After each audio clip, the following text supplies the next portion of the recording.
Hola, soy César Gabriel Cernas López y yo les voy a presentar dos temas. El primero es el fin del socialismo europeo y sus consecuencias en el nuevo orden mundial. Les voy a hablar sobre la caída del muro de Berlín, la perestroika y el glasnost. Y el segundo tema es la configuración del poder político y económico en el nuevo orden mundial. Y les voy a hablar sobre la globalización y el neoliberalismo. El muro de Berlín. Al finalizar la Segunda Guerra Mundial, Alemania quedó dividida en cuatro sectores, el soviético, estadounidense, francés e inglés, pero hubo malas relaciones entre los comunistas y los aliados, y estos fueron creciendo hasta llegar a un punto en el que surgieron dos Alemanias. En 1949, los aliados se pasaron a llamar República Federal Alemana, mientras tanto el sector soviético, República Democrática Alemana. La clara economía de los soviéticos hizo que en 1961 casi 3 millones de personas pasaran a ser del otro bando.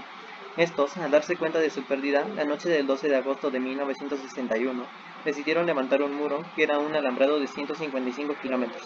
Tiempo después, comenzó la construcción del muro con ladrillos, con una altura de 3.5 metros a 4 metros.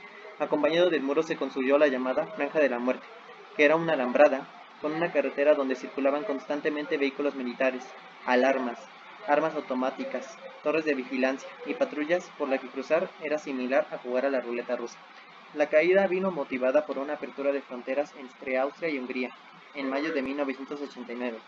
Este hecho motivó enormes manifestaciones en Alexanderplatz que llevaron a que el 9 de noviembre de 1989 el gobierno de la RDA afirmara que el paso estaba permitido.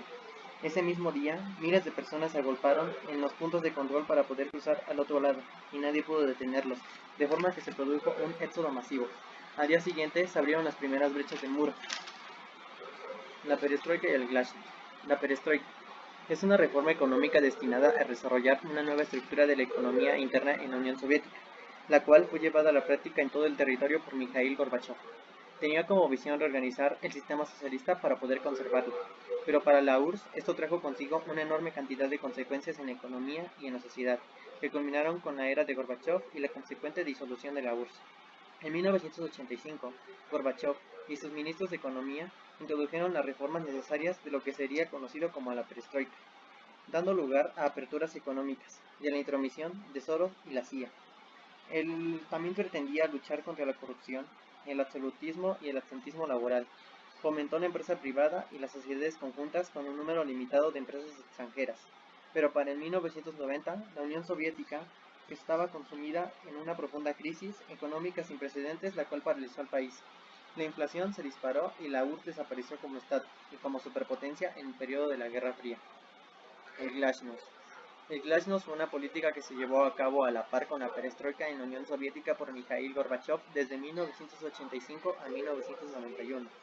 Esta se ocupaba de la reestructuración económica de la Unión Soviética y se concentraba en liberalizar el sistema político. Gorbachev también se autorizó a la liberación de presos.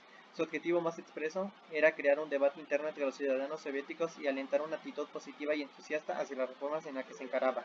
La meta era aparte ejercer presión sobre los conservadores y el Partido Comunista, en el que se oponían a la perestroika. El 24 de diciembre de 1991, Gorbachev abandonó el poder y disolvió oficialmente la Unión Soviética.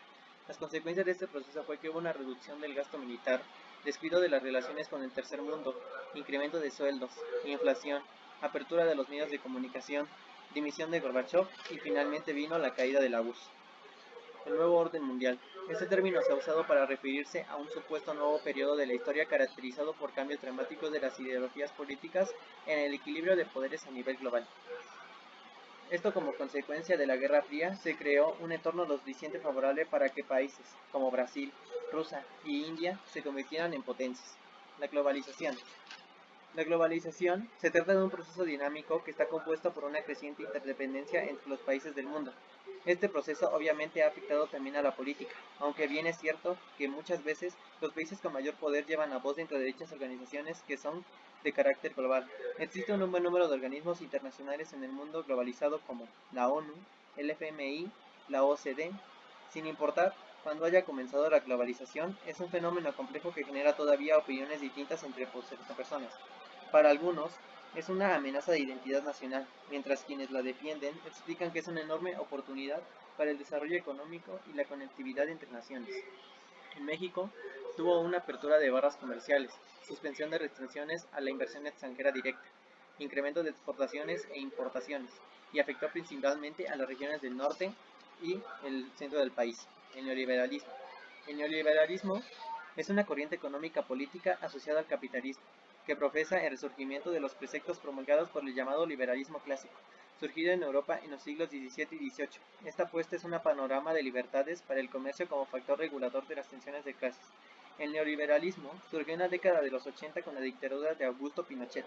El neoliberalismo fomenta la privatización de empresas estatales y servicios públicos, apertura a los mercados extranjeros y reducción de los proteccionismos al mercado de producción local, reducir al mínimo el gasto público y fomentar la movilidad de capitales, apostar por un efecto de derrame económico a través del crecimiento total de la producción fomentando la privatización de servicios públicos. En México surgió durante el gobierno de Miguel de la Madrid Hurtado, quien implementó una serie de reformas que se caracterizaron por la privatización de empresas estatales, la contratación del Estado, reducción del gasto público y una apertura con la que gracias a la introducción al país de empresas multinacionales.